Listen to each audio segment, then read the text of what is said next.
પીતો હતો અને કોરો દારૂ પીતો હતો, જે ભઠ્ઠીની અંદરથી બહાર નીકળે એની અંદર પાણી કે સોડ એને આગ ચાપો ને તો ભડકો થાય, એ દારૂ હું કોરો પીતો હતો. અત્યારે એની જગ્યાએ અને ઘરમાં કજિયા તો એટલા બધા થતા હતા, ઝઘડા એટલા બધા થાય, મારી વાઈફને ગમે નહીં.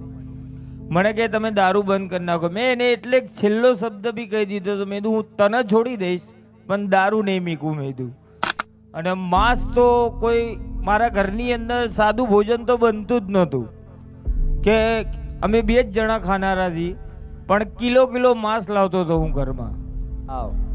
2 જ જણા અને માંસ વગર બીજું ભાવ જ નહીં ખાવાનું. અને દારૂ તો અતિશય પાણીની તરસ લાગે ને એની જગ્યાએ હું દારૂ પીતો હતો, એટલો દારૂ પીતો હતો, અદ્રક દારૂ પીધેલો છે બે.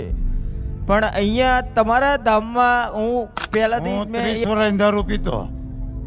30 વર્ષથી દારૂ પીતા? હા, માનો વિડીયો જોયો, બીજા રવિવારે બંધ. વાહ. અમે બાપ દીકરો 5 છે, નહીં મટન નહીં દારૂ કોઈ વસ્તુ નહીં. મારું નામ બારિયા પ્રભાતસિંહ છે. પ્રભાતસિંહ, હું ઇન્ડિયન આર્મીમાં ફરજ બજાવતો હતો. વાહ. તો તે વખતે હવે 2000ની સાલથી મારો દારૂ ચાલુ થયો. તો મારા નિવૃત્તિના સમયની તારીખ નજીક આવી, દારૂ તો સતત વધતો ગયો. રાતે ઉઠે તો રાતે મતલબ લગાવવાનું, મતલબ તમને કન્ટિન્યુ દારૂ પીવાનું જ મન થતું? દારૂ પીવાનું એ જ થતું હતું. એવી માનતા મનથી રાખી હતી કે માંડીની ગાદી ચાલુ નહીં થાય ત્યાં સુધી હું ખાઈશ પણ નહીં અને પાણી પણ નહીં પીવું અને નકોડા ઉપવાસ કરીશ, એવું માનતા રાખી હતી માડી મેં.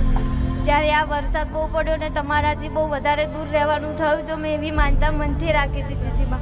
આજે મારી 7મો રવિવાર થયો અને એમાંય તો તમારા ચરણો સ્પર્શ કરવા માટે હુકમ જ નહોતો થતો. મારું નામ ડામોર પંકજભાઈ સનારે, ગામ સંતરામપુર, બાબરોલ ગામ મારું. ઓકે. મેં આજે 3 થી 4 વર્ષ થઈ ગયા મારા. મેં એટલો દારૂ પીધો જિંદગીમાં નહોતો પીધો એટલો. મેં દારૂ જ પીધો, એટલો બધો દારૂ પીતા? એટલો દારૂ પીધો જ છે. મઠ મસળને ખાધું છે. કેટલા સમયથી દારૂ પીતા? ઘણો ટાઈમ થઈ ગયો, એનો અંદાજ નથી.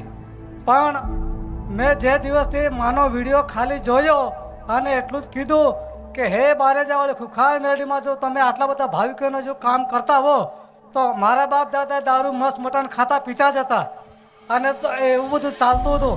તો મેં કીધું કે જો બારેજાવાળીમાં જો મને જો એવું લાગે તો તમે મને ખાલી 5 જ મિનિટમાં મારો દારૂ અને મસ્ત મટન છોડાવી દો.